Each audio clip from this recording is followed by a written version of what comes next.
Minus 20 seconds.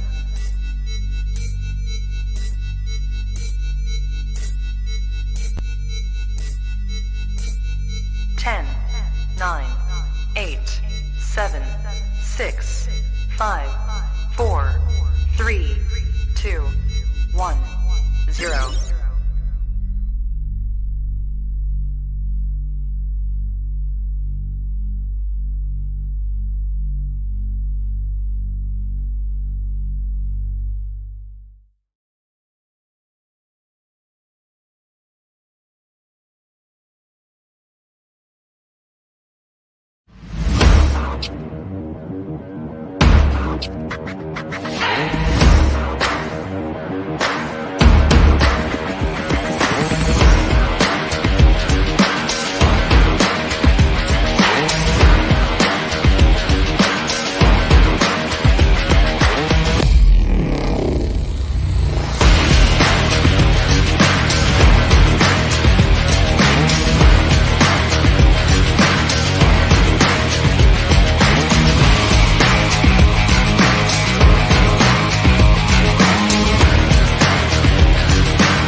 Hello, good morning, good evening, good afternoon, wherever you're from.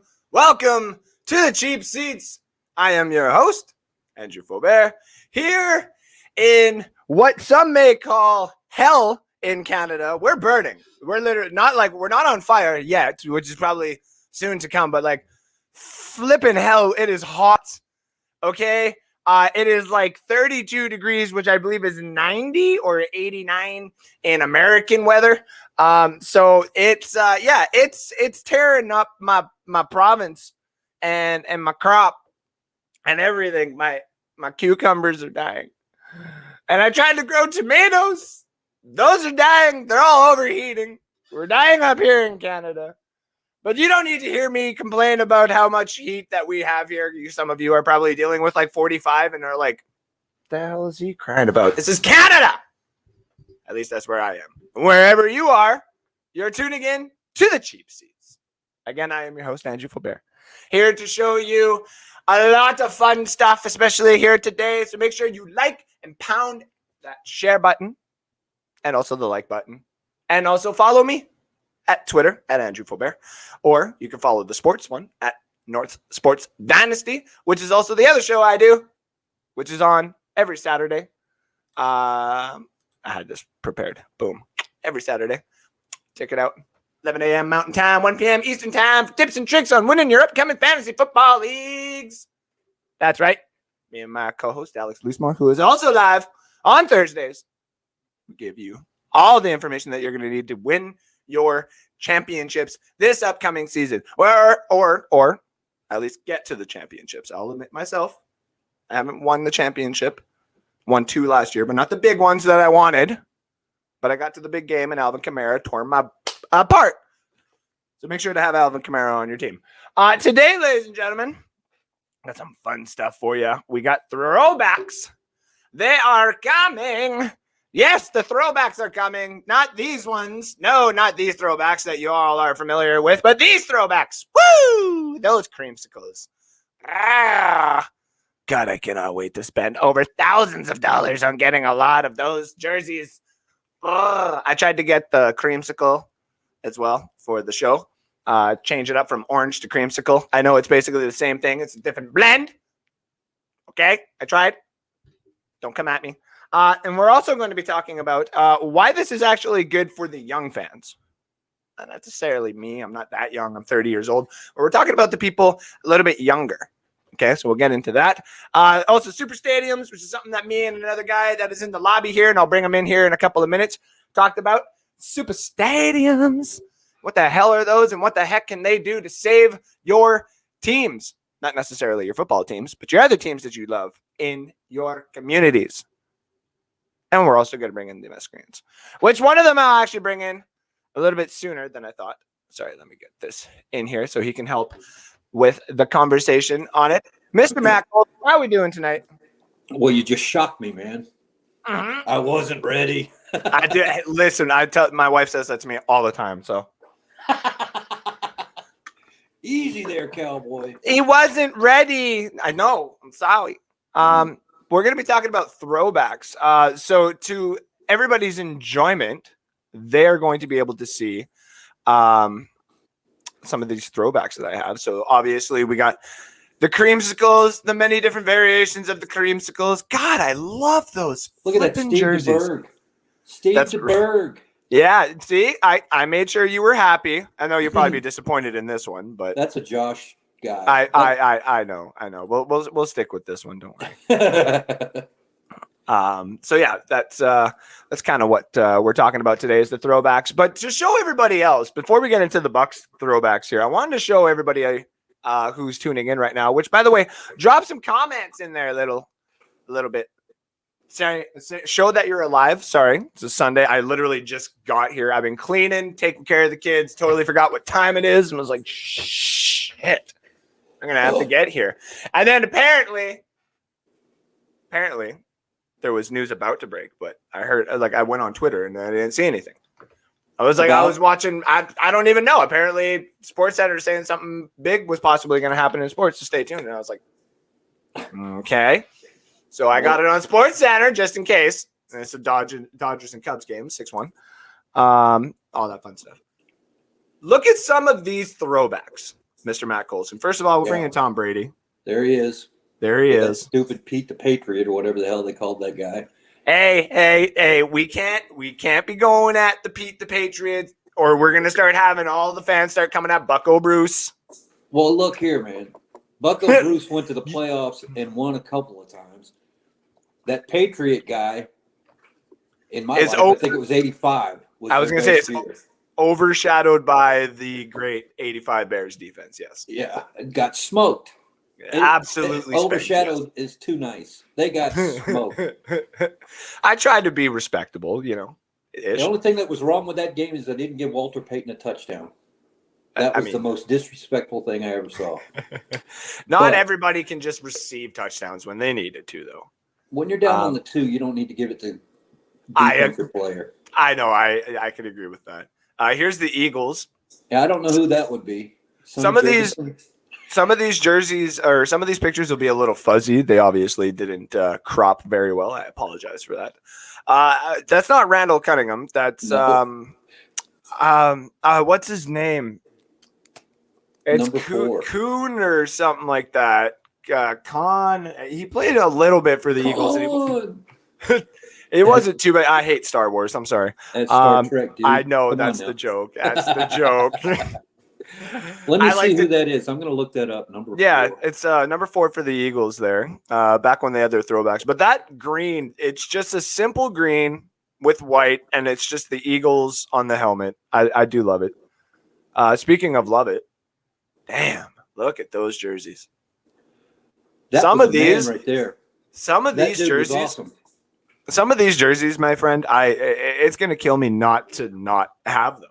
I mean, I'm going to need some of these. I also picked up from my show that I did on Saturday. Just to clarify things for the viewers, that green guy was Kevin Kolb, Kolb. Kolb. So you were close. I knew it.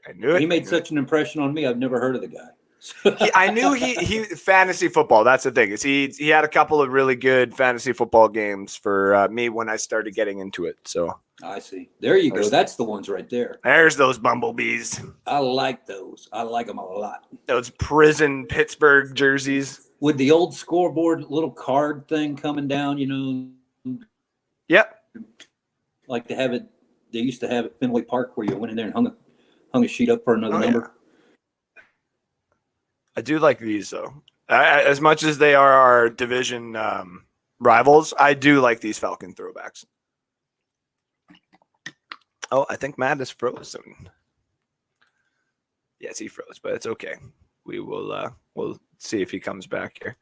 But the Falcons throwback here is just gorgeous. Absolutely gorgeous. Like I said, I personally don't mind it. It's not too bad. Can you hear me now? Yes, I can, buddy. Because I'm having trouble. I don't know if maybe it cleared up now. You might. I hope so. You never know. If you pop, you know how it goes. You got the stream there linked to. You could pop in and pop out. There you go. All right. And we're back. Here's the one that my fiance absolutely hates. What about that is Green Bay? What screams Green Bay about that? The like Michigan are wearing a brown helmet. That's crazy. It's the helmet reminds me of poop, which also reminds me of the Green Bay Packers. So I think it was supposed to be that was a Leatherhead era. So I know. They made I a know. helmet out of it. But I mean, listen, the colors actually blend not that bad. I mean, if you tried to make that new school, like it'd be kind of cool to just obviously bring back the throwbacks and don't do too many alterations. But then in 5 or 6 years, do the throwbacks, but then you can alter them, but just with the colors. You know what I mean? That'd be kind of cool. Like to have away games. Yeah. These ones. Who is that? I want to say this was San Diego. No way. Yeah. Really? I think so, but I'm not too sure. I tried looking hard, but I was like, these are interesting, so I'm putting them in. What the hell? Where's Johnny Dean when we need him? I think Johnny Dean probably was playing at that time. Yeah. So yeah, Johnny Dean or anybody else in the comment section, if you know what this particular team right here is, I do believe it is NFL because it was on the NFL site when I did download. That is an NFL. I remember the serious discussion about the pinstripes with the socks. That looks like they go inverted there, right at the knee. And again, my fiance did not like these, but she likes these more than she likes these ones. And I said, no, I like these ones more than I like these ones. Yeah, look at number 79. He's got a barbershop on his leg. I mean, it's a spin around kind of thing going there. I don't know what. Yeah, like they you didn't could get literally the memo that it's supposed to go straight up and down. You could literally stop at this man's quad for a trim here. Yeah, exactly. And then the guy, LeBron. What is that? 24 looks like he works at Willy Wonka factory with how long that thing goes. They look a little happy if you want to know the truth. I really do. Like I had another one because I just like obviously this is the man, but yeah, this Warren Moon was the guy. Oh, he is a legend up here, especially where I live. He's like the stadium, the Commonwealth Stadium, just in Edmonton. I live just outside of Edmonton, but the Commonwealth Stadium. Steve McNair were the two outstanding quarterbacks of that team. Yeah. And they came in, I think, close to back-to-back. And it was always fun watching either one of them. They were never out of the game. No. I think we settled it on the show yesterday that it would be the Titans that would more than likely wear these jerseys. Yeah, they own the Oilers. Yeah, so Houston. The Houston team is a brand new organization. Though I did go back and look at their first jerseys, and I'm like, okay, they could take that red and just flip it with the black and just call that their throwback, and I would be like, that would make sense. So yeah, I think they've got a throwback, but I don't know what it is. I think they borrowed some team, or maybe it was that what you showed the second Oilers thing was the that was before the Oilers. That's an AFL team or something. Oh, okay. I just like that. I just like the color. I really do like that color. Yeah, that's pretty sharp. But if they're going to go back to one, they need to go back to Warren here, where that's the style that Earl wore. Campbell. Earl Campbell, Warren Moon. These ones too. When the Seahawks tried to be the Cowboys. Well, when the Seahawks first came out, this was their first year. That's the guy that became a senator. What the hell? His name just went away from me. Oh, I should know that too. Steve Largent. Largent, yeah. Yeah, this is how they came out when we came out in 79 or whatever. They came out with this. And that's what they looked like. And people did say, well, they stole the colors of the Cowboys, whatever.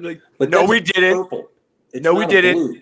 Yeah, it's purple, and we added a green stripe to it. It's like, okay. And they got that Northwestern Indian what do you call them? Totem pole kind of thing going on there on the helmet. I should know what that is. I've been not say a Seahawks fan, but you know how if you're a fan of one team, you usually cheer for another two or three, just like in the background. You kind of hope that they do good. Yeah.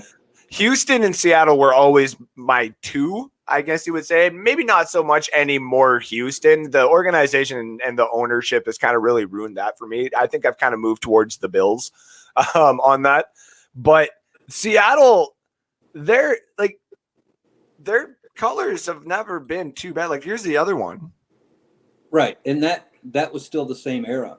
Yeah. They just kind of went with the different thing on the arms. And I just should know what that thing is. I should know what that thing is. It's a Thunderbird out here. If you go to one of the reservations or the parks or whatever they have for the Choctaw Nation and the other one, I can't remember who it is, but that's a Thunderbird. You ready for this, buddy? You ready for this? This is Denver. That's right. That's right. But that's crazy. Yeah. I don't see how it looks like Denver now. There's this Denver one. Yeah, and that's the one they ought to go with. Not the color rush necessarily, but I guess that's the way it looked back there. That was how the hell is that and this the same team? You know, that's a good question because I don't remember when Denver came into the league if they were brought in as a transfer, kind of like they did St. Louis back to LA. Yeah. Because then it may make sense where they came from originally. But my whole life, I remember Denver the way that previous picture looked with the red and the orange. That's what they looked like when we took them 7 interceptions in Tampa Bay Stadium. If anybody else wants to hop in, I just popped the StreamYard in there. We got a nice little goulash today, and we got another little segment where we're going to talk about before we get into the goulash and everything else as well. The last one, I had 2 more here. Where is it? So there's this one. It was some of the other better ones there. Yeah, Jaworski. That's the classic. I remember. Yeah. And then that's the OJ years back there. Yeah.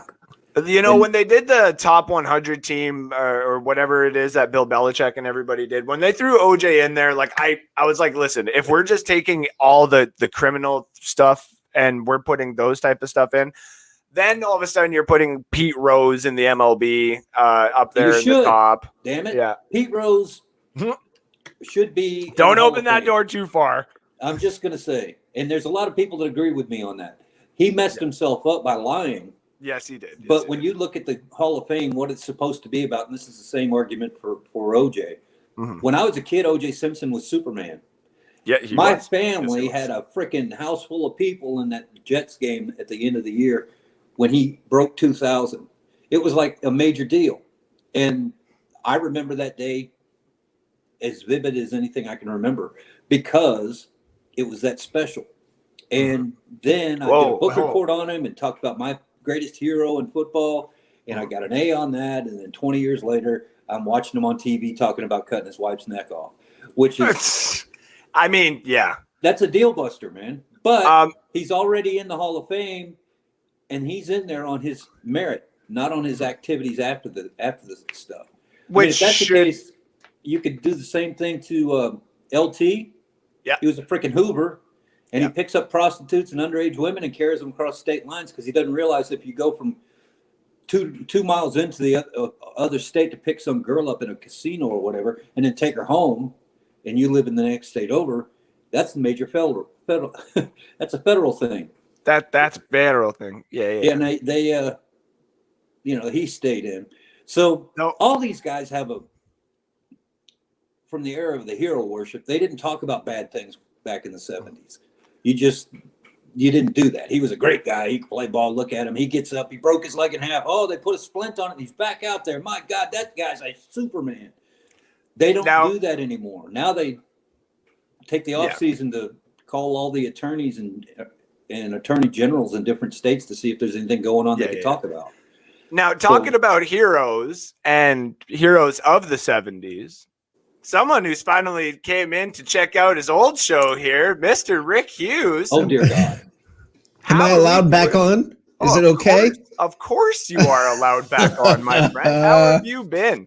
Good. How the heck are you? It's good to be back. You right? Yeah, don't get used to it. No, I know. No, you're good here. Don't you worry. Your family here. We're actually just been talking some of these old throwbacks. I'm going to throw this one back on here because I wanted to throw it back to Matt as well. That shot of the Bucs and the Rams, I need to see that in 2023 or 2022 or whenever they actually decide to bring those back. That's classic. That's Ricky Bell, classic. Right? Yeah, that's Ricky Bell. Yeah. Oh, man.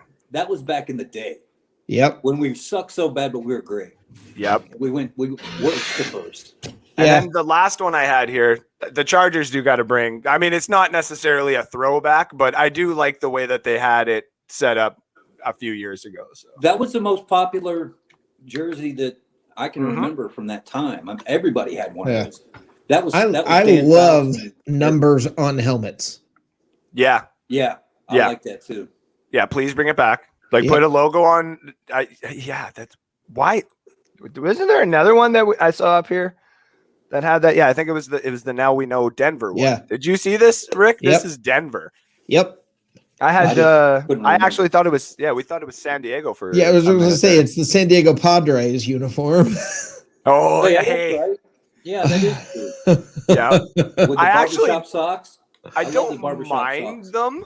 Only because they're winning. If they were actually losing as badly as they used to, I would be like, oh yeah, okay, that's Padres doing the Padre thing.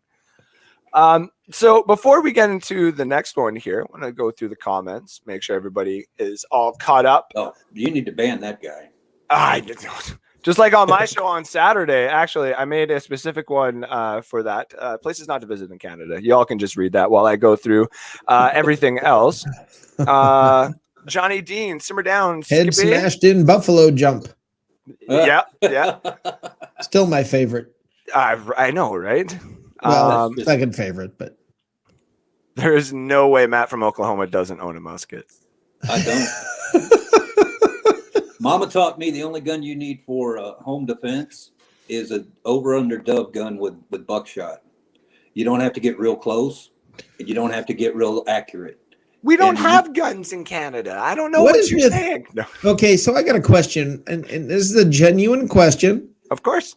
And I don't mean for any politics to get involved in this, and I'm sorry if people get on that sidetrack. Welcome. I definitely do not mean to do that, but I've got a question. What is with the need for some people who like go to Starbucks with their AR? That's stupid. Okay. I don't understand. And I get it when people say, okay, it's a mental health issue. And I agree when they talk about a lot of this. But why are the crazy people not doing mass shootings everywhere else? Well, because they don't give them. It's not usually AR-15s that do it, number one. Well, no, mass shootings, it is actually ARs that are doing mass shootings. It is. That's a fact. Not at the schools, Rick. You can. Yes, it is. With exception I'll get you that. I'm not against ARs. That's not my point. I'm not trying to fight for or against ARs. That's not my point. It's not what I'm bringing up. I'm not trying to get in some battle about whether ARs are good or not good or whether you should have them or not have them. I don't care. Nope. Okay. I just don't understand the need to take it to Starbucks. No, I don't understand. Take it to high school. When I went to high school in Kentucky, and everybody that owned a pickup truck had a Winchester in the back window. In the back window. That's fine. I'm talking, enough. You see the guy in line at Starbucks getting a venti cappuccino with an AR strapped to his back. Yeah. Now that is ridiculous. And it was all freedom, because freedom. It's my freedom to walk around with this. It's like, well, I mean, yeah, but like it's also you are free to be a jackass. Yeah. You are free to be stupid. I mean, we talked about last night about the bringing in a Glock strapped to your hip just to try to get a deal. Well, that kind of thing that's a prevalent thing. Look, there's a guy that I knew. There's a gentleman that I knew back. There was a time I was teaching a photography seminar. We were in Connecticut. I can tell you that this guy, he's a customs agent. Okay, a customs agent at an airport. Okay. So he carries a gun for work and blah, blah, blah. And I remember every time anybody argued with him or did anything, he'd always, even just as a joke, he'd be like, I'll go get my gun. Yeah. And to me, look, defend yourself, be able to defend yourself. No problem. No problem. I just don't understand that part of the mentality. And here's my point. This is my point. Okay. This is where I'm going with this. I'm going to tie this all, bring all this back. Plaxico Burress. What an idiot. Feeling a need to bring a gun to a nightclub in New York and walking up a set of stairs. He has his gun in the pocket of his sweatpants and the gun goes off and shoots himself in the thigh. Now, let me ask you this. Has anybody ever gotten shot in like when there's no gun? Okay. No, it kind of can't be done. Right. Just so now, just to show balance, I'm not saying gun-free zones make any sense because they don't. Speaking of balance. All right. So here we go. Oh. I'm just thinking, what with athletes? I'm trying to go back to athletes because I don't know how many times I've seen athletes get arrested because they've got their gun in their suitcase and they're in New York or LA. You just get busted with an illegal gun. What's that? Wasn't there just an arrest for a guy with an illegal? It happens all the time. I'm sure that there was one because it happens all the time, especially guys go up to New York not realizing that they're, okay, you're used to carrying a gun around. You're not realizing you're not allowed to do it in certain places in New York, and you got your gun with you in your suit. One of the Bucs got arrested because he had a gun in his suitcase, and he realized it when he got to the airport. And as he was checking in, he went up to the Delta counter or whatever it was and said, "Hey, listen, guys, I do have a gun in my bag that I forgot to take out. What do you want me to do?" And they said, "Go to jail. Go directly to jail. Do not pass go. Do not collect $200." Wow. Now, again, where's the balance in all of this? Yeah. Because in Canada, I mean, as a couple people know, and then I'll get to Kevin Smith there because he actually owns a little bit of what I'm about to say here, is in Canada, cannabis, when it became legal, everybody was like, am I allowed to go anywhere with it? Like, what the heck? What do I do with it? Like, do I just go to the store and put my hands up? Like, when I buy it? Like, what's going on? And at first, like, there was this weird, as soon as it was legal, the October 17th, the day it became legal. The one thing that was the weirdest is technically the second you leave the store, like you have to have it in the back of your trunk. Like the second you leave the store, it's like, well, my car is a few feet away. So if really cops wanted to, they could have just arrested you right outside the door. But the government was like, if they do that, they're like, we're going to have a lot more issues they were having. There was none of that happened. Right. But it's also the same thing here in Canada. After 3 months, they turned around and were like, it's open borders in Canada. You do not fly to the States with your weed because obviously some people tried to do that because they were like, it's legal. And they're like, okay, yeah, but not here. And it's like, yeah, but I just flew to Colorado. Like, okay, this is going to be very confusing for you because I understand that you're probably very intoxicated, but that's your own cannabis. We have ours. And like, yeah, but it's the same thing. Yeah, but you can't bring yours here.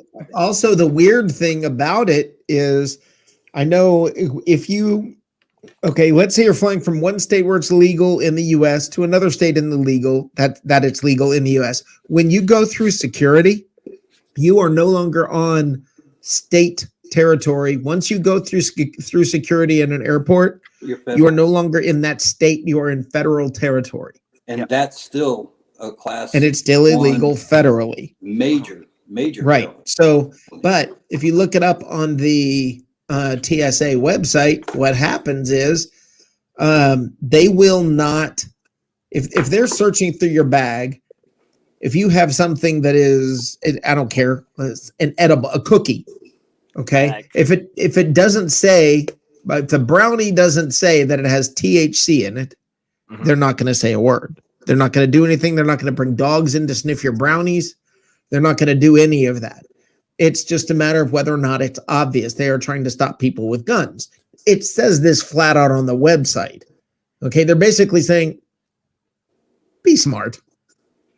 They just want, but do you want to take that chance? I don't want to take that chance because I've been around that guy, that border agent guy with the gun who feels like he's a tough guy. And that's the problem, is when you end up with people like that. Now, I want to say this. Athletes are trophies. If you arrest somebody like that as a cop, you brought down a trophy. You got a trophy. And that's where the problem comes when you are famous and you are one of these people. You either get away with more because once they arrest you and you say, listen, do you have anybody who's a fan of mine and I'll come visit them or whatever? Things happen like that. But there's also, it's a weird balance. And that's, I guess, the price of fame or the price of being an athlete. And I don't know. I don't know whether it's worth it or not worth it. I'd certainly like the money that goes along with it, and I'll deal with the hassles because there's plenty of hassles not having the money, but I guess the best way I can describe it, when I look at whether it's the gun issue, whether it's violence with whether it's police violence on, and racism, whether it's whether or not weed is legal. The thing that's so funny is everybody runs to a corner, digs in their heels, and takes a position. And very rarely are they willing to look at their own position realistically and see the faults in the stance that where they're taking, where their heels are dug in. They've decided I'm on this side, and that's it. And you end up arguing things you don't even really believe. You don't even really believe. A great example is, so many people will sit there and like as an example with and I can't, and I know, Andrew, I'm taking you off to left field, and I'm sorry. But going back, let's talk O.J. Simpson, like you guys were just talking about, okay? Mm-hmm. O.J. Simpson, people took a stand on one side or the other, and a lot of people were like, it became a race issue, all right? This is what I find funny. A white woman is dead, and it becomes a matter of racism. Are the white people wrong? Okay, now I find that funny, all right? Because to me, step back for a moment. Or here's another example. George Zimmerman with Trayvon Martin. You've got a Hispanic guy who gets into a conflict and I guess kills a black guy. And it's a matter of were the white people wrong? They weren't even there. Okay, now that's not to say, that's not to, the point of the matter is, well, I guess the point I'm trying to make about O.J. Simpson, about guns, about all of this stuff is people dig their heels in on an issue and then step back. And no matter what it is, even when people aren't free enough in their minds to admit when they're wrong. I'm going somewhere with all of this. I said all of that for things like throwback uniforms, or who should be in the Hall of Fame or the Ring of Honor, or anything like that. Rarely are people willing to stop and consider their own position with an open mind. What are the weaknesses in the position that I'm taking? And very few people are willing to do that. And I say when it comes to when you say this guy should be in the Hall of Fame, okay, like Simeon Rice should be in the Hall, regardless of anything else, your heels are dug in and you're not going to listen to anything else. And pretty soon Simeon Rice is the most robbed guy on the planet. He's the guy because you took that stance. All I'm trying to say is, and have I been long-winded, and I'm sorry, Andrew. You're like, dude, what are you doing here tonight? All good. Okay. Here's my thought. And I want to challenge you guys. I want to challenge everybody listening. I want all this. Everybody, stop for a minute. Whatever argument you're making, stop and say, okay, where am I wrong? Not how do I defend my position, or how are they wrong, or how is the other person wrong? How do I prove them wrong? How do I whatever? Ask yourself, how do I prove me wrong? Where am I wrong? And watch how things change. Watch how you start to look at other people and go, all right. I get it, because things are rarely cut and dry, and we speak in absolutes, especially on we'll call it sports talk, streaming shows or things. We speak in absolutes because that's what works. Okay. You do it on sports talk radio. You do it all over the place. You take a stand, you stir things up, you get people going. But I want everybody listening, all you guys out there listening, try something. And I'm thinking about trying to do a bit on my show where I do this, where I have to force myself to argue a side that I don't believe in.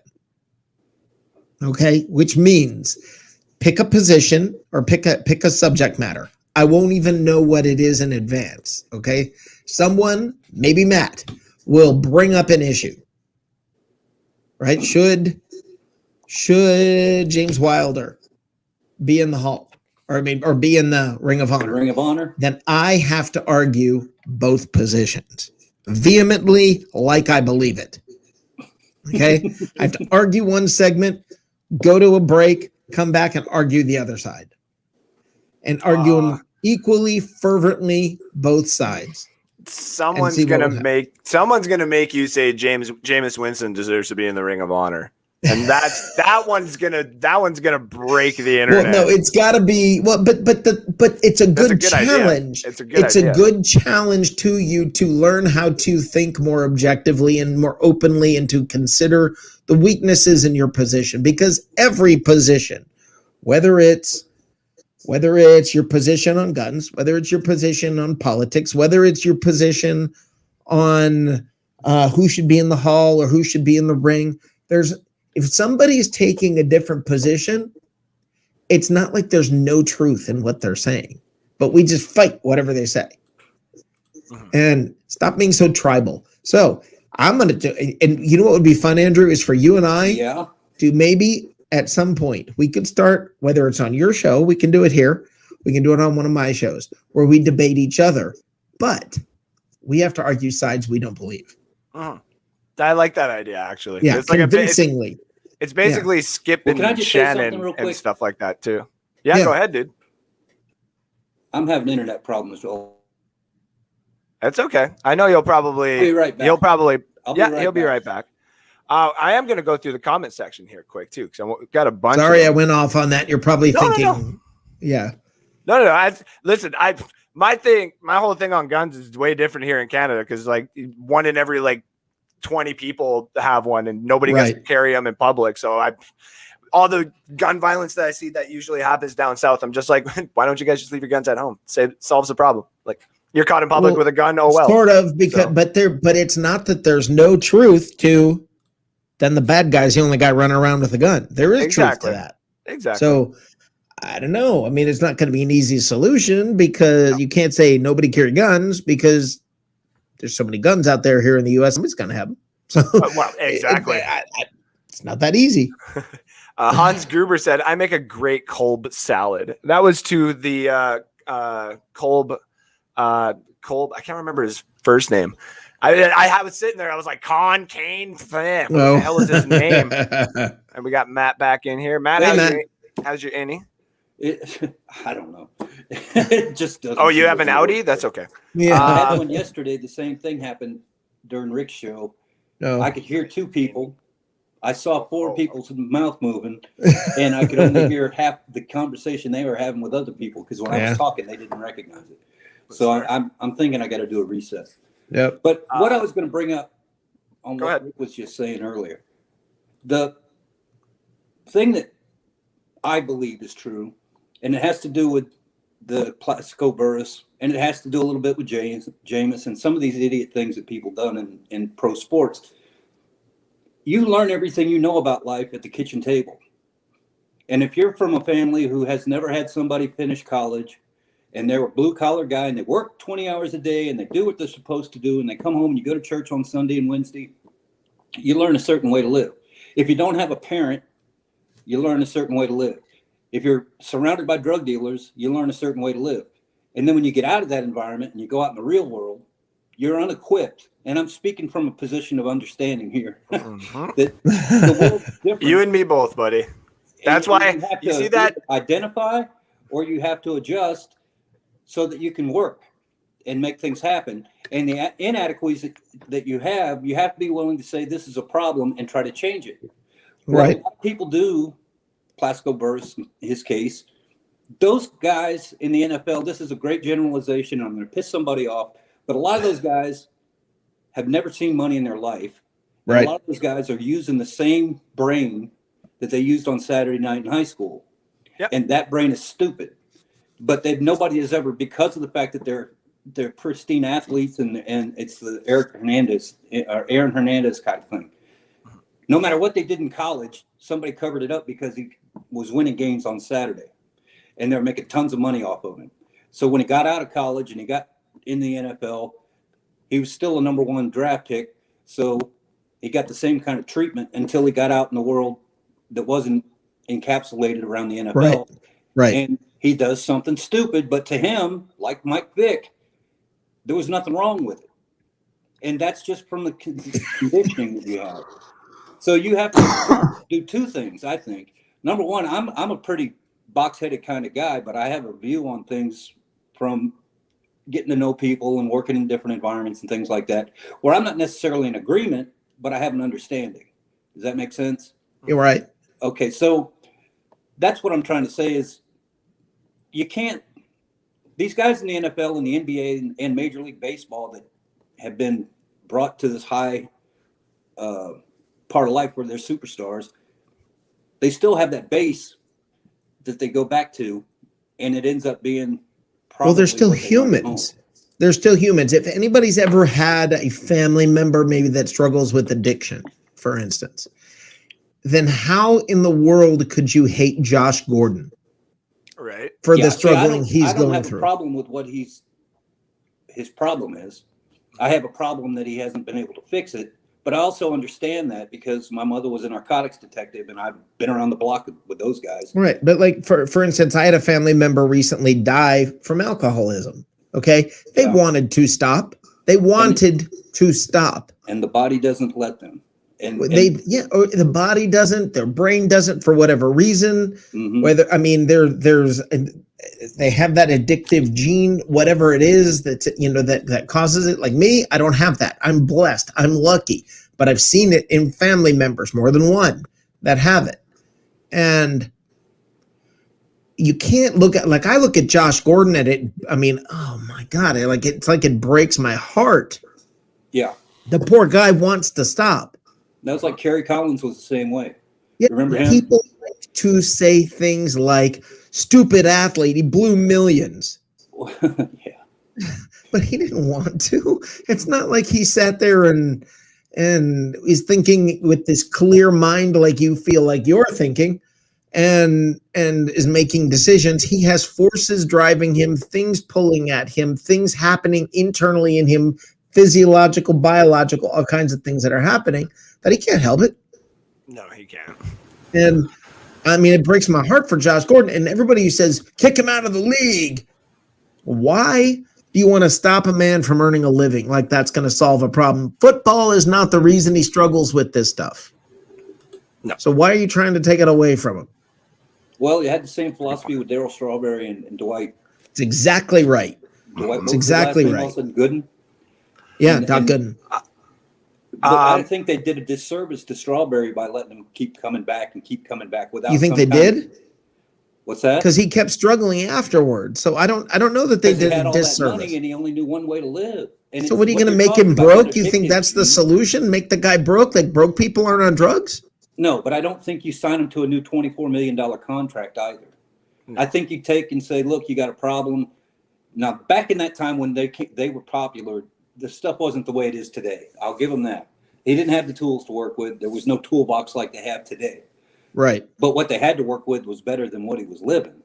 And the enabler in all of that is the entourage that comes around you.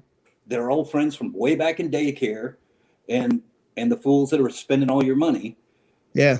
And what they're sticking in front of you whenever you start to get yourself straight, they're like, oh, no, come on, man, you can do one. And then it's all over again. Yeah. So, well, you know what? Strawberry and Dwight Gooden should be like 30-30 special where they talk about how you could completely bring yourself up out of the poverty level from where they came from, change your whole life, put yourself in a positive position and then just continually blow your feet off till you're down to your hips. But they can't help it, and that's mental illness. And that's understand. the thing. Is everybody who's like, oh well, you didn't help him by giving him money because then he could afford drugs. Poor people get drugs. Okay? Poor people find ways to get drugs. I've never heard somebody say, man, it sure is a good thing I lost all my money because I would have been a drug addict. I mean, it's not how it works. I don't know. I've been around guys that smoke pot, and the pot man goes away, and they get over it. Pot's different than what you're talking about. I've been around guys who drank whiskey all damn day long, and the liquor store closes like Walgreens did, and they couldn't get to it by foot, and they went through DTs. It's a physical addiction. Okay, there are a lot more of them. You maybe that's anecdotal truth. Maybe you've seen one or two people that happened to, but I guarantee to you there's a lot more of them that broke into somebody's house, did whatever to get what they needed to get so that they could buy that.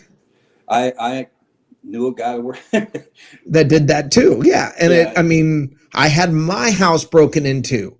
My condo broken into by somebody looking for drug money while I was in there sleeping. Oh no. Okay. You wouldn't have left. I slept through it. What if I woke up? Kevin Smith has came back. I don't know if he has anything to add to the random. Oh no, I know he's muted himself. Do you have anything to add to the random drug and alcohol and gun conversation that's gone on for the last 25 minutes? Andrew. No, it's all good. It's all good.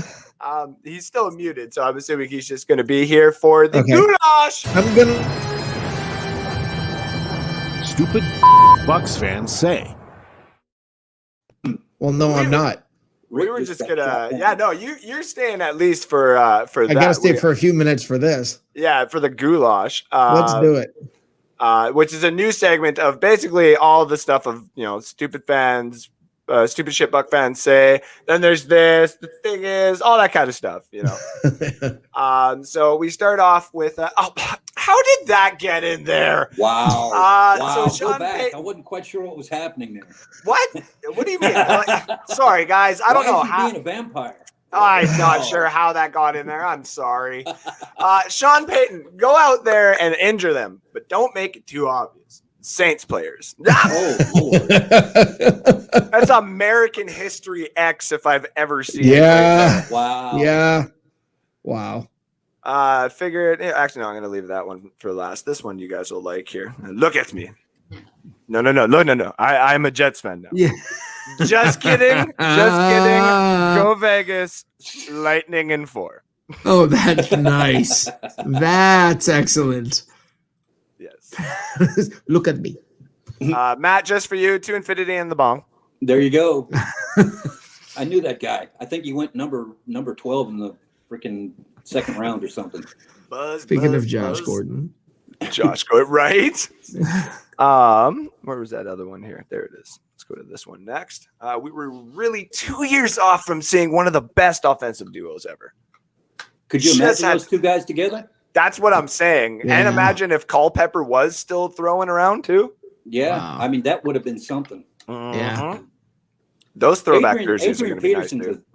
He's a genetic flaw. I don't know what's in him, but he's a machine. So what did he? He tore the ACL, the MCL, and damaged something else. Took a year and a half off. The little thing that does your patella. Yeah. That thing got stretched out because the other two went stretched out. And then he comes back after a year and a half, and he gets 8 yards away from the damn single season record. Like, right. What? And then 2 years later, he's on the Redskins sideline looking at the coach like, "Why'd you pull me out? I only got to play twice. And we could win now." Right. There's this one. I saw my neighbor painting this shit on his lawn. I said, "I didn't know you were a Steelers fan." He said he's not. I said, "Well, why are you painting that bullshit on your lawn?" He said, "So the dogs would know this is the only area to shit on." Nice. Where's Johnny Dean when we gotta have him around? He's not a Steelers fan. Yeah, he's not a Steelers fan. He just lives in Pittsburgh. Yeah. I do have the last one is specifically for Johnny Dean, but Derrick Henry is 27 years old and Todd Gurley is 26 years old. And the only difference is Gurley's knees are 80 years old. And that's true. Which sucks because he looked like he was going to be one hell of a player. Yeah. Well, there are a lot of running backs who had a year. Yeah. Icky Woods, right? Yeah. You remember Where's Doug Martin? Peyton Hillis. Speaking of Madden covers, getting mine here. Yeah. Nice. Which is funny because this is not my picture, but I could very, very easily do this in 5 minutes if I actually had to. Here's a couple of the stupid things Buck fans say. So there's the video of Jameis Winston. Guy just has the it factor. Don't you mean the INT factor? Then I added those two comments in there just for reference of stupid things Saints fans say. There's this one. Happy Father's Day to all the dads out there who didn't raise Cowboy fans. Amen. We do appreciate you. Amen. From all of us. They really, really did Mac Jones dirty in this game. Like, this is the reason I don't pick this game up until at least it's like 10% off. Yep. I'm done. But Brady was like that too.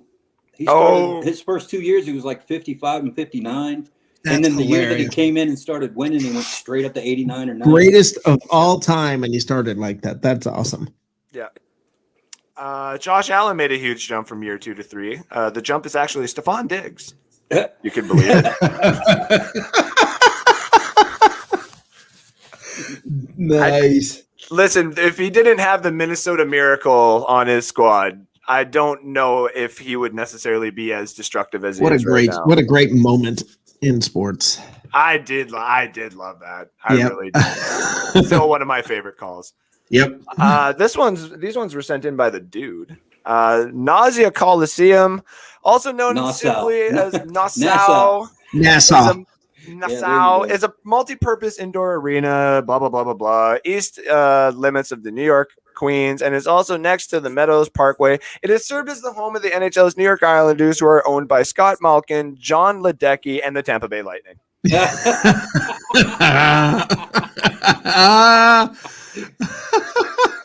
And the thing is like, and everyone knows on my show too, like, I'm not the biggest Lightning fan. I actually admitted it last week. You know, I have my 4 teams that I hate, like, in order. It's Boston, it's Pittsburgh, it's the Ducks, and it's Chicago. Those are never going to change. Those 4 teams I'm always going to hate. But there's this little, like, middle ground where I don't hate the teams. I'm just like, and Tampa has just been that because of our little rivalry we had for 2 years. And I'm just like, right. So, but that being said, it's still Tampa in 4. I will always hate the Columbus Blue Jackets. I think everyone in Tampa will. Yeah. Hockey, a northern sport. Tampa Bay is coming in. Oh. Listen, you all will have a lot of things in common for the odd chance that the Montreal Canadiens do win the Stanley Cup. My fiance and you guys will all hate them just as equally because she is a Golden Knights fan and she's pissed that she is not playing you guys in the finals. I am a Golden Knights fan. Yeah. Is that Vegas? Yes. I can only say I've waited for the day. Like, if the Braves ever played the Rays in the World Series, I would literally just kick back and watch and celebrate the victory no matter what happens. Mm-hmm. So, I've had that, being a hockey guy. It's Detroit. When the Kraken do eventually get made here in July, They will be second. Being a Canadian, I said you've always got to at least cheer for one Canadian team, and because the Jets came back, it's the Jets. Yeah. I also respect the Sharks and I like the Coyotes. Kind of give you a general idea of where I'm at. But I can tell you right now, if the Detroit was playing, any of those teams, screw them. I don't care. I hope a blizzard prevents you guys from showing up and you got to you got to literally like give away game 1. Like, like, I don't care. It's Detroit. And then I don't care. So that's always how I've been. I am a Lightning fan. That's how I became a hockey fan. Although I did sort of watch you ready? Minnesota North Stars. Yeah, buddy. Back in then the they day. were the Dallas Stars. They went. Yeah, then they were the Dallas Stars, but I was a Minnesota North Stars fan for a while. First game I ever got to see live was the lead up to the Lightning, and they did like those invitation games or something. I saw the Bruins play somebody, and I was sitting on the center ice around the blue line. I mean, close enough to where you could see the guy's teeth fall out. Most exciting game I've ever seen in my life live. I can't watch it on TV, but in person, there is so much going on that ice that it makes football look like a freaking softball game. Yeah. It's just crazy. And hey, guys, I have to run. I just want to stop. Yeah, sorry I took you on a tangent there. Don't worry about it. Have a great night. Don't worry about it. Thank you for stopping into your old show, and don't ever hesitate to pop in ever again, buddy. You got it. I had the producer here for a minute or two just to show that we are we're okay. We get along. Good. He's not going to fire me anymore, and I think we're good. I can't take any more shows, dude. Yep. All right, man. Have yourself a good one, buddy. See ya. All right, it's just me and you again, Matt. Hey. And I wanted to actually end. I had one more. Who's your guy? My guy. The dude that was here with the hat backwards. I don't know. I have no idea. Oh, they're just trying to be Canadian, and I love it. The last one that I got here for tonight, and I was hoping Johnny Dean was going to be on for this one, and I was hoping Rick would stay on for this one too. But this is one I found, and I wanted to end the goulash on. Trevor Lawrence before the season and Trevor Lawrence week 8. That's terrible, but it's probably true. You see, out of all these pictures that show these new drafted quarterbacks that get on Dalton and all that for looking like superheroes and whatever, that kid looks weird to me. Just weird. And we'll talk about it in a second. Stupid Bucs fans say. He's lengthy, eh? He's lengthy. Who, the cat or the Trevor Lawrence? No, the Trevor Lawrence. Trevor Lawrence is lengthy. Yeah, he's just goofy to me. His neck is too long. His hair's too messed up. And his attitude, he's got that kind of like nonchalant, like cool. I liked it when it was coming out of Chicago. What was his name? The quarterback up there that never smiled. Jay Cutler. Jay Cutler, yeah. Yeah. I liked his attitude. It was kind of like went with McMahon a little bit. It's like, yeah, I'm the quarterback. I don't care. Listen, I like gunslingers too, and that's basically what he was, and what Winston and Favre and all those kind of guys are too. But like, a gunslinger is going to throw way too many interceptions, and Cutler just could not sit down in a pocket and just read. He was like, "You give me 2 deep ball receivers, and I'll throw that in pigskin up there. Don't you worry." Well, that was kind of what Favre did in his last couple of years. If he was winning or losing in the third quarter, he'd get real close in the fourth, and then that last drive, throw it right to the middle linebacker. Like, you know what I always get torn apart by other football fans about is kind of, I think, what Rick was saying in there somewhere about, people are so stuck on their top 5s and their Hall of Fames and stuff like that. I think he said that in there somewhere. Yeah. And then I heard gunshots go off. But I think, and at some point, Obama changed the law. And I even lost my train of thought. What were we just talking about? It was Trevor Lawrence to begin with. I don't know where it was going. Yeah. I was trying to make the joke too good too.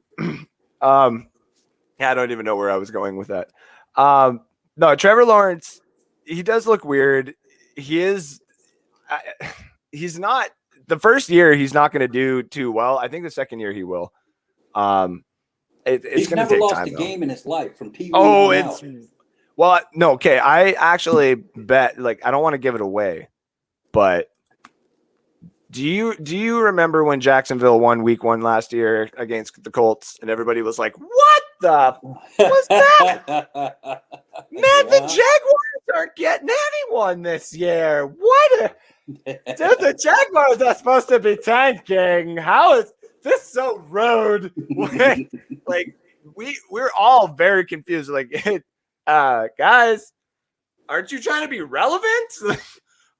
Aren't you trying to save yourself from going to London? Like, What are you doing? And then all of a sudden, they just went on. I think, and I'm going to have to go on Harry's show and talk about this probably one day, but I think the Jaguars could probably sneak out week 1 with a victory. Who they got this year? I think, give me a second. I was just trying to pull it up here. Jaguars schedule. Preseason. Week 1 is against the Texans. They could take that. That team's a total freaking mess. And then they could even, I kid you not, they could even go 2-0 because they do have, and we're just talking like current rosters right now. Like we're assuming Deshaun Watson's probably not playing. Week 2, they got the Broncos. That could be a close one because their defense is still very spotty, and who the hell is going to be on their offensive quarterback, right? Right. Week 3. Week 3, they play the Cardinals, and obviously I would lean more the Cardinals, but I mean, if Trevor Lawrence goes 2-0 and he starts to feel that offense, that could be a shootout and a half. But let's Kyler just Murray's assume. Coming around. I agree. They're not. I agree. You got to watch. That guy's going to blow up on you. And I he's agree. Not going to get any taller. He's just going to get better. There's a lot of. Go ahead. I just think that the comparisons that people make with him in Seattle, quarterback, what's his name? Russell Wilson. Yeah, Russell. Yeah. I think that that's accurate. I saw him play here in Oklahoma a couple of times, and it was you got a little guy back there. Yeah. But he's quick as a cat, and if he doesn't end up breaking like most of those runners do, then he's got plenty of skill. And as he gets to know the team better and gets the plays start to come together more, it's gonna turn into something. Are they going to be a dynasty or anything? I don't think so. The Cardinals? They could be something. They could be something. That's you're 100%. At the end of this year. If he plays this year, he's out. I think they got to still re-sign him first. Well, that's a guy who doesn't need football, and he could probably just say, it's been great, but no. No, I agree. He's done everything. To finish off the quick Jaguars here, let's even say that they lose to the Cardinals. The week 4 after that, they got the Bengals, and they could easily squeak that out. The Jaguars could be 3-1 by the end of by the start of week 5. And the betting line on that, there's a few sites where you could put that in there and say, Jaguars to be over a certain amount, blah, blah, blah, at a certain time. And it's like plus 10,000. I've been sneaky, just I'm going to drop $1 here, drop $1 here, drop $2 here. They let you do that for $1? Yes, sir. Yes, sir. I can literally drop $1 bet. I have my account open right now on Canada, and I can drop $1 bet on anything right now that's any odds whatsoever. Really? Yep. The only time I ever went to Vegas and did a sports line, I didn't go. A friend of mine went, and he said, "Do you want to put money on the Bucs?" And it was the over/under was 8 games or something like that. And I said, "Oh, they're going to win 11." And he looked at me like I was crazy, and we did. Yep. And then he went back and he gave me the ticket when he came back. I put $50 on that. I ended up with 400 and something, which for sitting on my ass doing nothing but watching ball games, that's a pretty good payday. And I didn't expect to have it. I was like, here, take this and don't tell anybody I gave it to you. Yeah. my favorites are always those payouts of the guys and the gals that there's the gentleman who put $50 on the St. Louis Blues at the trade deadline the year that they won the cup, and it was plus 42,000 odds, and he instant success. I was like, well done, buddy. Yeah. There's also the soccer team, I just got to remember, it's Juventus or something like that. It was a team that always sucked, bottom of the barrel type crap, and it won the Premier League or something like that. And it was we're talking plus 100,000 odds, and somebody put a 27, I think was the most dollar bet on it, and that guy is now a part owner. So yeah, no kidding. I was watching an MMA thing last night. It's those are some good ones. Yep. And it's a tournament kind of thing. It's called. Yep. They do seasons, and then everybody's in a bracket. Yep. So they're going through to get people placed in a bracket, and it was 2 women, and it was a little squeaky little tiny little thing over here, and this Cara Dune big ass bitch comes in, and they showed her name underneath, and they put the odds on her winning. She was a minus 3,350. Oh wow! So what I wanted to ask Harry, he was on another show today. Mm-hmm. What does that mean? If I give you $100, you're not going to get anything. I'm not going to get anything. You'll get like $4 or $5 maybe, if that. And you're $100. You know what I mean? Like, say you were to put $100 down. It's like that. That's just crazy. That's major favoritism. Like, the only time I've seen any guarantees like that too, and Harry would back us up as well, is like actually not that long ago was Trevor Lawrence going number 1 overall. It was minus 10. No, it was minus 100,000 odds. Like, it was guaranteed. Really? Yeah, I had to bet.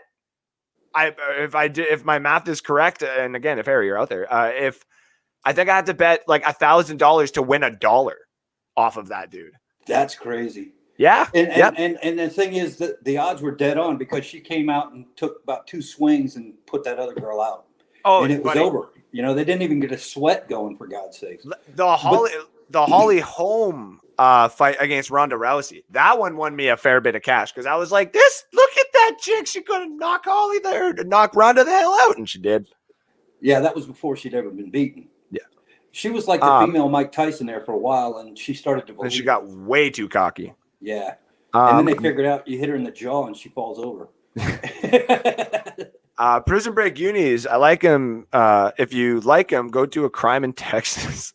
Oh, wow. Looks like something Pittsburgh would wear. The Thunderbird. Yeah, that's right. That's right. Johnny's that's right. Native American somewhere. You won't tempt me with your link to video. I am not vain, man. I'm Hans Gruber. Oh, wait, I guess I should. Hold on. I wonder if I could. I've never been able. Mr. McClane. You won't tempt me with your link to video. I'm not a vain man. I'm Hans Gruber. He was the bad guy in the Kevin Costner Robin Hood movie too, and he was pretty good at that. And he was also the bad guy in Robin Hood Men in Tights. Was he? Yeah. Hold on. That's funny. That's funny. That's a clap. My dad on his wedding did the dance with his groomsmen all hammered, and it was hilarious. Robin Hood Men in Tights cast. I'm pretty sure it's gonna tell me it was Alan Rickman. No, Alan Rickman. That's gonna suck. Yeah, he was Dave Chappelle. Kevin Costner movie. King Richard or whatever. Was it King Richard was the good guy? It was the brother, the evil brother that was the problem. Yeah. What? Why did I think? Because of the things you like to do in your social time. I'm not gonna sit here and point. What the heck was that? Like, what do you? What? What I do in my social time? What did you do? Oh yeah. Baseball Hall of Fame means nothing without Rose. One day, Carl. He's dead one day. Honestly, Carl, I'm doing this weird. This is gonna sound so weird. I'm doing this side project, which is one of the reasons I've had to turn down a few other offers on a couple of shows, including Johnny's, but a couple other platforms.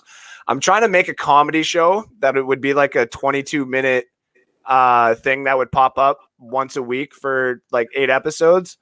And there is a part in there where I want to do like a really, and it's all rated R, by the way. Like, there's no flippant way that you should have your kids be watching it or whatsoever. I want to have this. I want to have segments. Like, I will send emails or little invites out for it. Because I've always been on the side of like, screw Pete Rose. He doesn't deserve to be in the Hall of Fame. That's just me. So anytime I hear like you and Carl, and I know Harry's a good friend with him and stuff like that, I've wrote that down actually. Like, there's little things on the whiteboard there too, where I'm just like, okay, this would be funny. Where I just sit here and I'm like, screw you, you know nothing, and like, but a lot more, like way more intense. So Carl, I may have to send you an invite for that when I do actually fully plan it out, because Matt would be able to actually like come at me the way he's always wanted to, like, you stupid little red-headed piece of. Wow. I don't go personal, but I did lose. I let the thing off the chain on your show the other day, and it felt refreshing. Right. And I was like, wow. I looked at Alex. I was like, he did it. I'm like, see, that's why they're starting to come here. Is because they could just pop in and be like, Yeah. I'm sorry to tell you, Andrew, that Lord Stanley loves his tan and he's going to take his shorts off to put on a jacket. LOL. Listen, I hope he does. If he does come to Canada, I'm happy. If he does go to Tampa, I'm happy as well. I'm not going to be pissed off either which way, whoever wins this, because I like it when my fans of this show and my Tampa Bay fans just in general get to celebrate. It's always great. Just know that when my Red Wings finally do get to power, and if we ever play each other, it will never be this subtle. I'll literally wear Red Wing stuff all the time, and I will chirp and chirp and chirp. I am that. Weren't they good though? Not too long ago. Not too long ago, and then we decided to overpay everybody so that we could feel like we were, doing something right for a change, and that didn't work. And now when we took Steve Yzerman and brought him back, because that's the hashtag Daddy's home.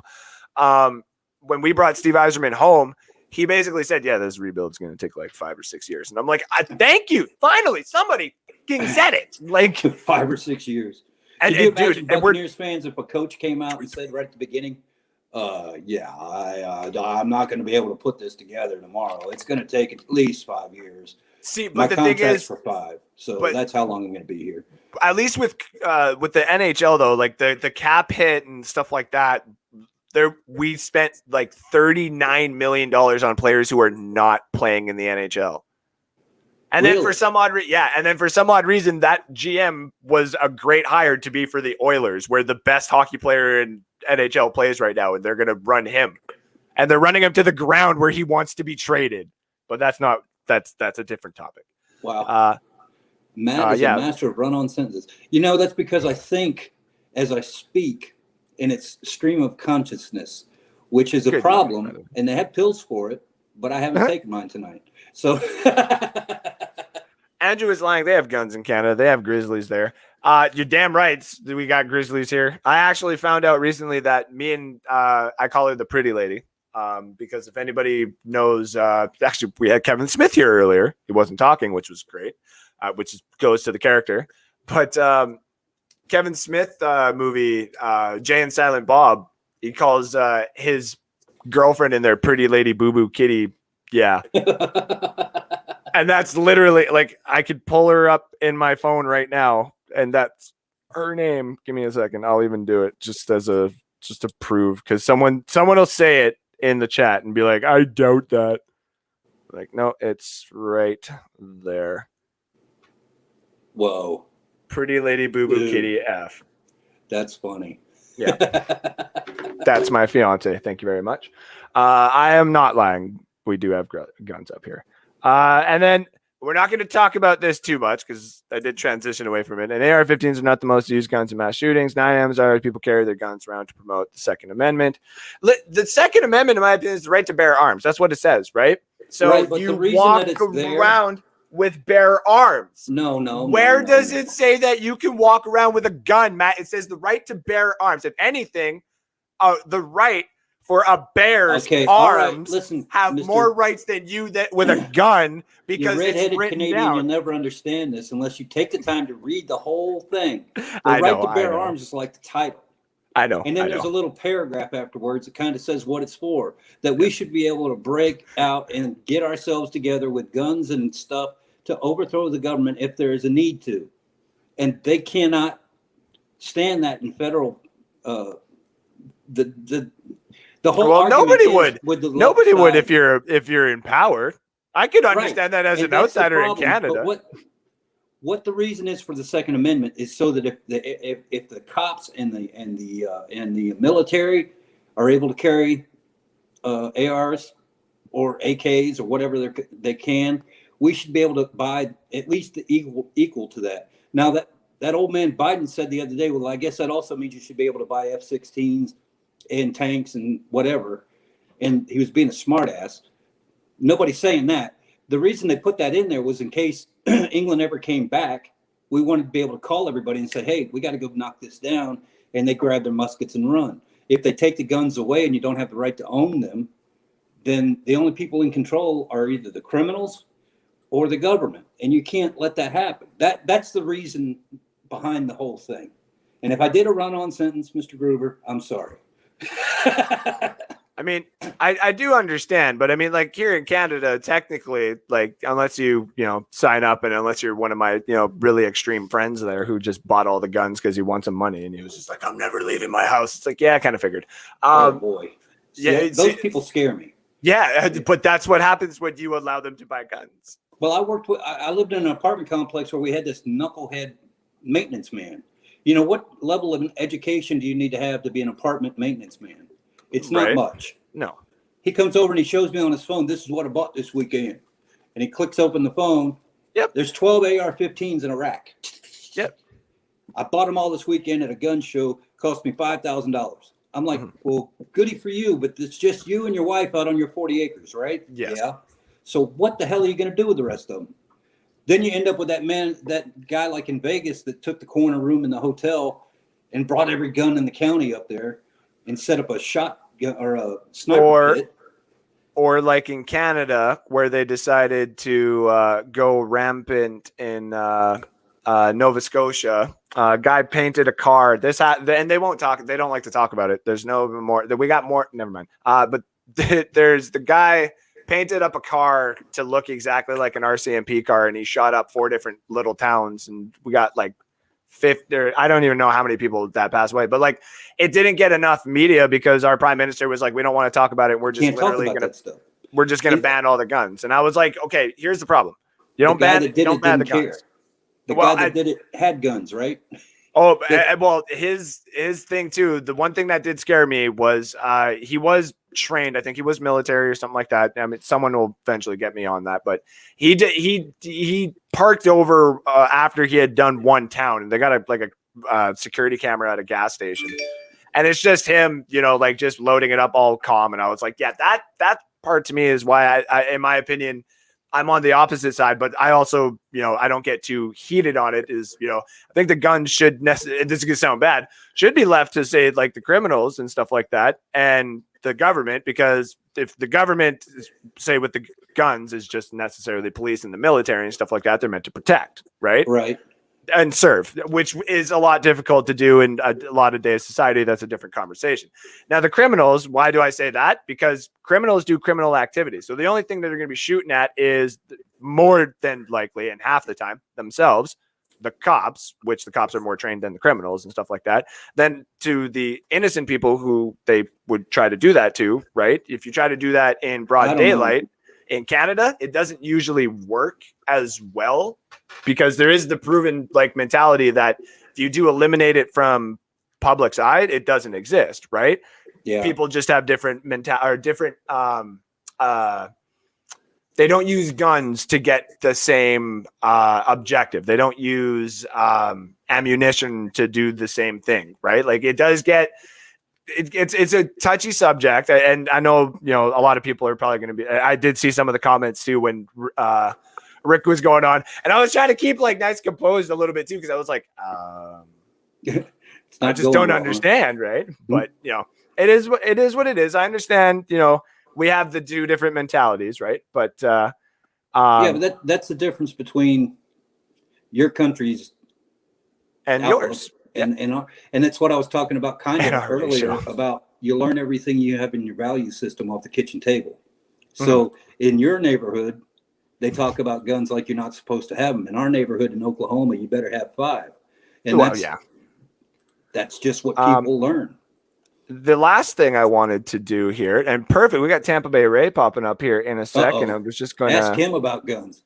No, we're going to get away from guns tonight, actually, because I had one more segment. We've only got a few more minutes here. I'm going to pop him on here once you get settled in. He'll start that super stadium conversation. He's already got it all figured out. I heard it today. It's Misador, Southern Bob can't speak. My dumb bum realized that. My dumbass realized that halfway through. It was like, oh yeah, it's not Jay, duh. Nice saying, Andrew. I saw Johnny in there say, yeah, there it was. There. I want to see how Andrew segues the topic from the meme thing. Welcome, Ray. How are you doing? Delight sucks, fellas. What are you doing tonight? Dude, no, it's all good, buddy. You can do it in the dark. You can do it in the day. You can do it That's a little anyway. better. It's Tampa Bay Ray. Want to come out And of there's a no light gun to the down back here of your head. You guys, if you listen to Johnny B earlier on the Out of Bounds, on his Out of Bounds show here at Bucs Report, he was talking about going to be down here tonight. He was judging for a roast battle. So I came down here tonight, the Vortex down here in St. Petersburg. And let me tell you something. I have not laughed that hard in a long time. Yeah, there it is, brothers. Yeah, so Right there. I'm going to go back in right now because I think JB owes me a beer. So I'm going to go back in and join him. But I want to come back on. I was telling y'all I was watching y'all earlier tonight and had you on down in here. And Matt Colson, were you smoking a doober or was that a cigarette? No, I don't do that yet. I gotta get the $200 pass. I sent it all to him. Don't worry. There you go.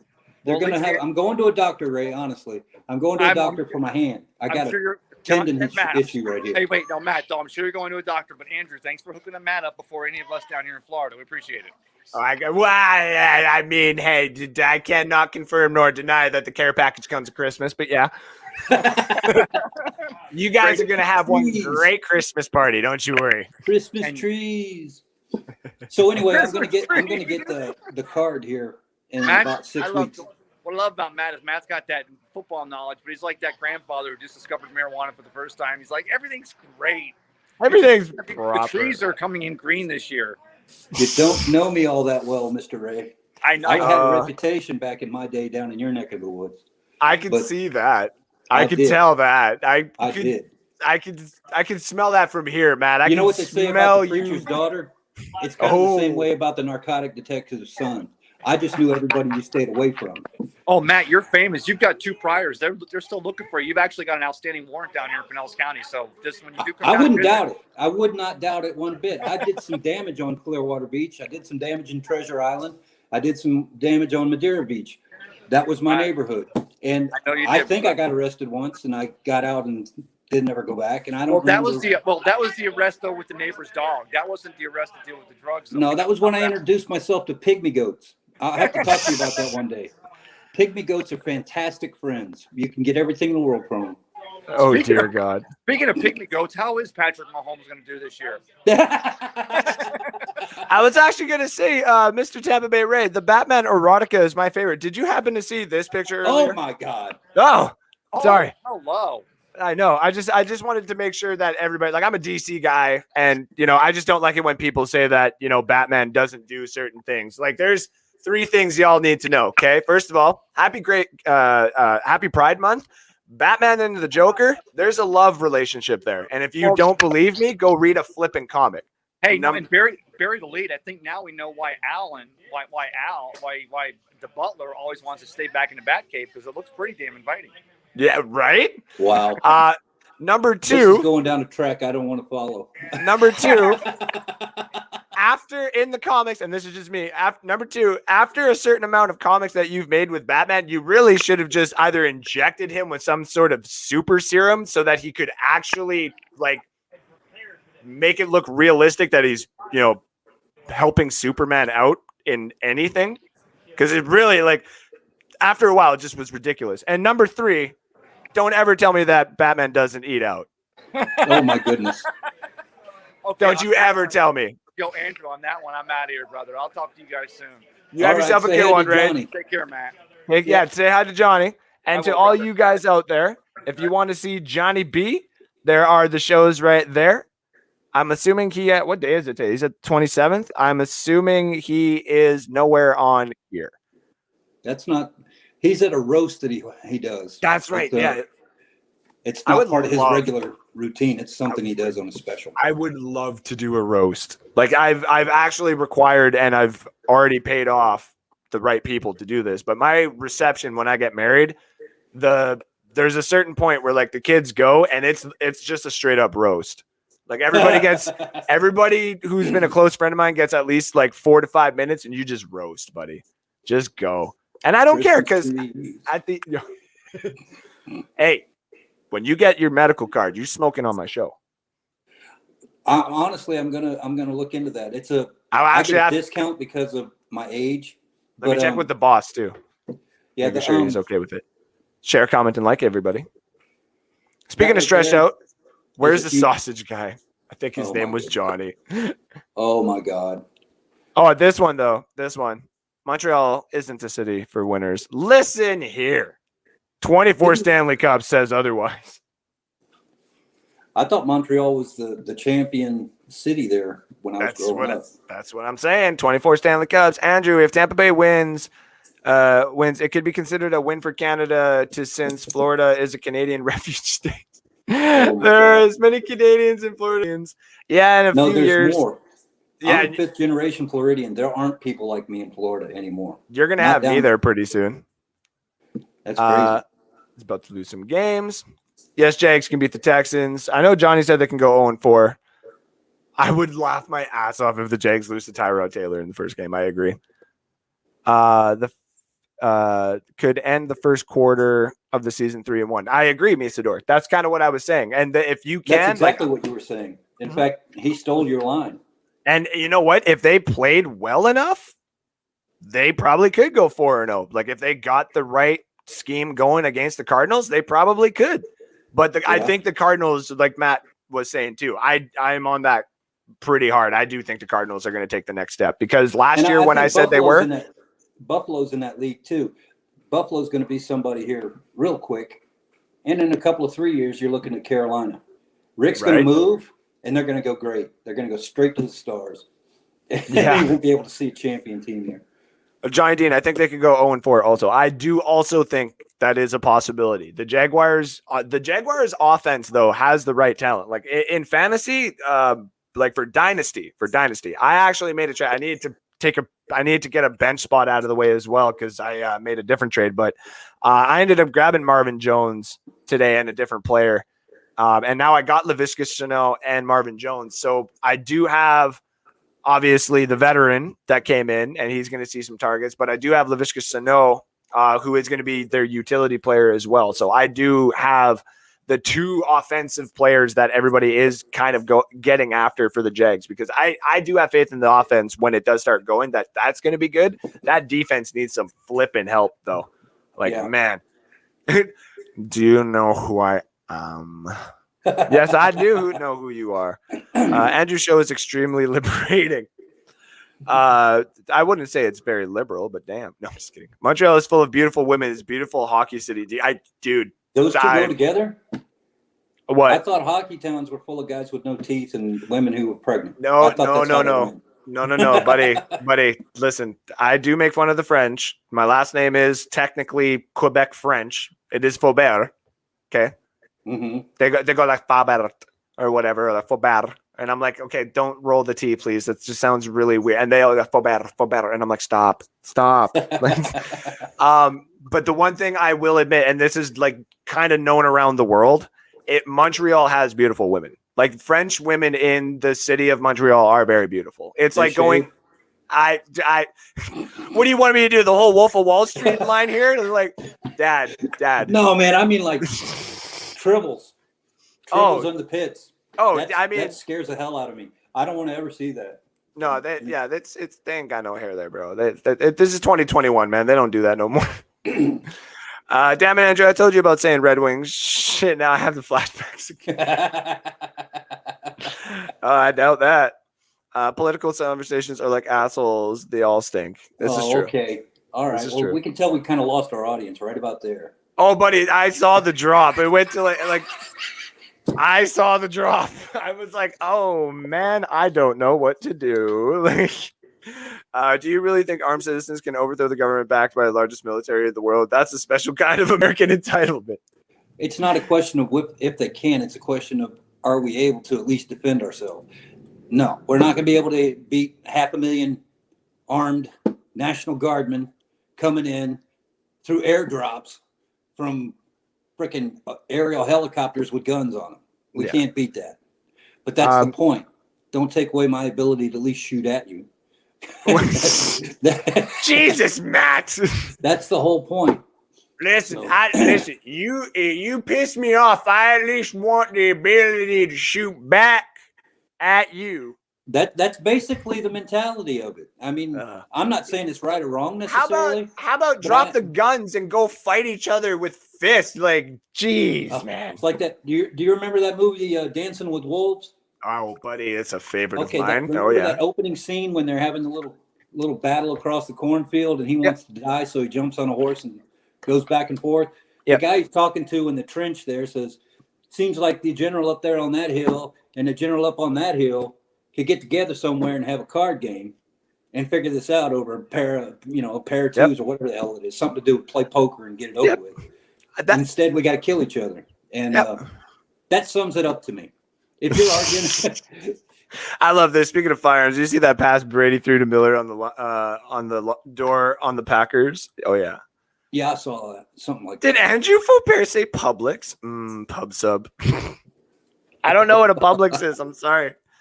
Really? Please no more gun talk. I mean, that's what she said. I'm just kidding. Is Ray in front of a liquor store with his gun? Yeah. No, I'm just kidding. Guns, Rojo is jacked now. Misador, I love you, man. You are great company. I adore you. Matt was the cop's son. You always went to get the hookup. That's what I was trying to say. Oh, I see. Too bad he don't break tackles with him. Taposio, surely you're being sarcastic. No. Again, like Montreal has very attractive women. I like how Sweden has very attractive blonde women, and how apparently the Welsh the Welsh have very great looking women, because my wife is Welsh and like goddamn. Where's Welsh? I don't know, but I'll take her there if I need to. I don't know, man. I don't know, man. Comics, wasn't the Chiefs' offense comical? Oh my God. Oh Lord. Misador, you're on a roll here, buddy. Give him hell, Misador. Since he's going to beat out Pittsburgh for the third spot, I do agree. Me and Alex are slowly doing just our last little bit of mock drafts for NHL and NBA and all that kind of stuff, and then we're going to slowly get back into our final predictions for the upcoming season. And when we lock it in, we do that show. We keep those numbers up at the top, and we lock in our Bucs number and our Lions number, and we hold ourselves accountable to what we say. So, and right now I got Cincy ahead of Pittsburgh. So, if Minshew becomes available, who takes the flyer? What? If Minshew becomes available, if somebody picks him up. Oh, Tebow, duh. Just kidding. They would probably find another backup, like a Chase Daniel or somebody like that. Colt McCoy. They would trade like a late rounder to find somebody like that. How many characters does the dude have on social media? He has as many as he wants, my friend. As many as he wants. Montreal strip clubs. Yeah, go ahead and talk about that. Yeah, nope. Listen, I haven't been to Montreal, okay, but like, nope. That's no. No. Is it bad or good bad? Does going down the red light district bad or good? It depends on how much money you got. See, now we're talking here. Good question, Johnny says. Yeah. Deuces. Let me get it there. There it is. Deuces. All right, ladies and gentlemen, aerial helicopters aren't all helicopters aerial. Like the System of a Down song, Aerials in the Sky. So yeah, I went a little bit longer. I was going to do an hour. My fiance came down here. She's like, "What are you doing?" And I'm like, "Gonna do the segments I was going to do. Not talk about guns." But no, really went off the left. And listen, I understood like when he came back around and stuff like that too. I was just like I like I said, I'm in Canada. I don't talk well about guns, even when I got friends up here who are extremists about guns, and I've always said too, like, go fight it out. That's what I did. That's what I did when I was in school, guys. I fought it out. I got suspended in JK, which is junior kindergarten. I got, basically expelled in SK, which is senior kindergarten. I was kindergarten in section in grades. Yeah, buddy. Yeah, buddy. Really? Yeah, buddy. Maybe that's why you're whipping our ass, right? I got expelled. Like I got totally expelled. I was on the monkey bars and I pushed the kid off and he broke his arm. They said, "Get the hell out of here." I got expelled. I got expelled from another school because we had nap time, and I guess I didn't want to wake up. And when I woke up, everybody was outside going into the playground, and we had stuffed animal day. So I took everyone's stuffed animal and I put it in the oven and I turned it on and I grabbed mine and I went back to sleep. And half the school burned down. So No. like, yeah, like I totally understand. I can't hang with you, man. You're Buddy, dangerous. Buddy, I was dangerous. And my daughter is now just going to be let loose here in Alberta to be doing whatever the hell she wants. She's going to do. Oh, I'm scared. But like, no, when I talk about scraps, like I came from a very like that's the reason I jokingly put this here. Matt understands the underlying humor of this, of the continuous shots at Winnipeg, Manitoba. But my hometown of Thunder Bay, Ontario is not an easy place to grow up in. 100,000 people, basically the drug city of Canada. Also a lot of human trafficking that's gone around over there. It goes north. It goes across Lake Superior into your guys' country. And it also goes to Winnipeg on one side, which is another shot at Winnipeg, and to the people in Manitoba, and to Toronto on the other side. And it's a hellhole. And there is a lot of weapons. Yes, I just chose not to have one. I mean, just how it is. Yeah, like, but in your country, they're not legal, right? No, they're not. But also at the same time, too, like I've had a Cop's 9mm handgun, and with the serial number like polished off, and I bought that for like however many dollars when I was like 15 years old.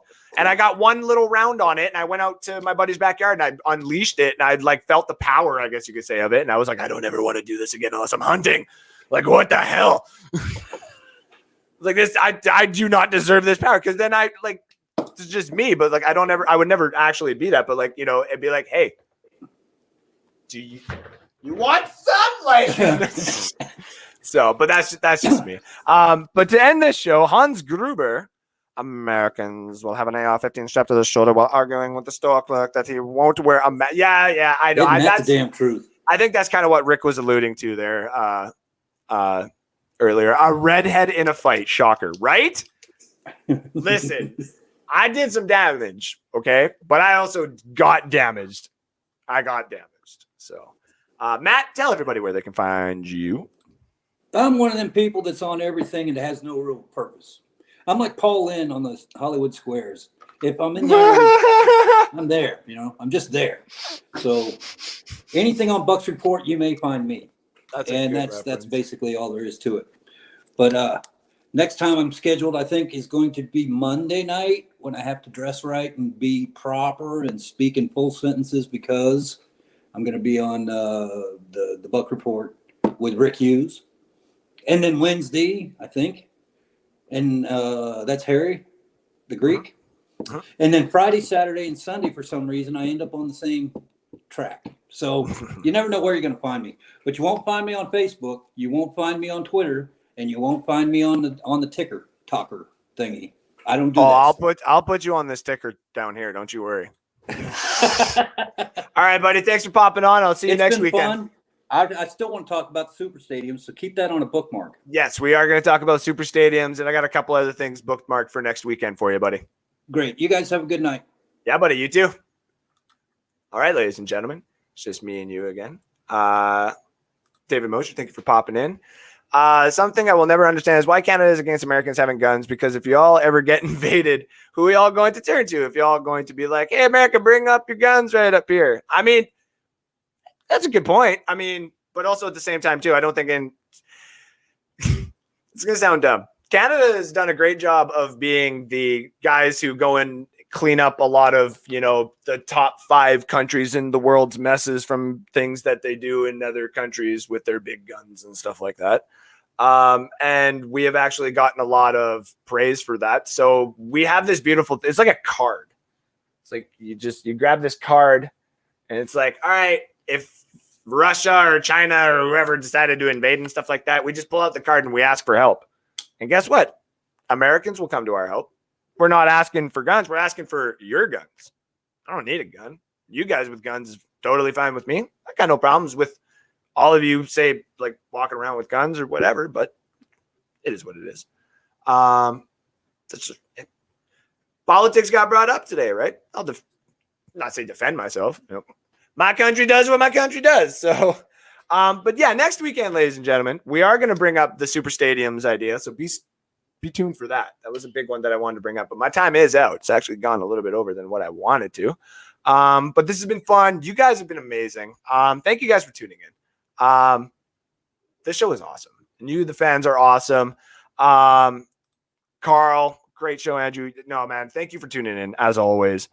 David Mosier, another great show. Thank you, David, as well. Misador, Johnny, Hans Gruber, all of you guys. You guys are amazing. I appreciate every single one of you for tuning in on Sundays. You don't have to tune in to me. It's 8 o'clock wherever you guys are at. The fact that you're tuning in to me is amazing. I love it. I will always appreciate everything that you guys do for me. When the season starts going, understand that I may get kicked from this spot. And if for some odd reason they keep me on this spot, there's going to be a lot of content to go through because Sundays means game day. And if we got game day and they allow me to stay on this spot, we're talking nothing but game days here on the cheap seats. It would be like we never left the game. We'd be sitting up at the top, watching the Bucs play at home. And if they're not at home, we're just going to the stadium and watching the game on the Jumbotron. But then when everybody leaves that stadium, we click live and we start talking Bucs. So if they keep me here, that's exactly what we're doing. And it's relaxed. It's nice and chill. We're going to not have people can have these disagreements and go at each other's throats a little bit and stuff like that. It's when you do get personal is when I'll kick you out. I'll never have that. I will never have personal shots taken on this show. That's just not how I do it. And if I don't sense the personnel shot, just tell me. Deal with it. But that's not what we do here at the Cheap Seats. The Miscreants, shout out to all of them popping in today. You guys make this show. Really, you guys do. They should let you take the muzzle off so you can speak your full mind. David, believe me, if I could come down there to Florida and do an open mic night with Johnny B, that would probably be one of the best things for a lot of the fans here, but also say for me. Because in Canada, we got a lot of Karens. I would get in a lot of shit. Just like I shouldn't be swearing. I'm sorry. Guys, thank you all for tuning in. This is amazing. You guys are awesome. Again, I cannot overstate it. I know I just keep on spewing it, but if I leave, then it's over until Sunday. So, but you guys are amazing. Thank you all again. I will see you next weekend where we're going to talk super stadiums. We'll talk with the Miscreants. We will talk whatever you want because it's Sunday night. Just make sure it's Bucs related and make sure it's nice and chill and make sure you're bringing your A game because that's what we do here at Bucs Report. We bring you the A game, just like Mike Allstat did. Thank you all again. Give me creamsicles or give me death. Love you all. Have a good night. Ciao, ciao for now. T-minus 20 seconds.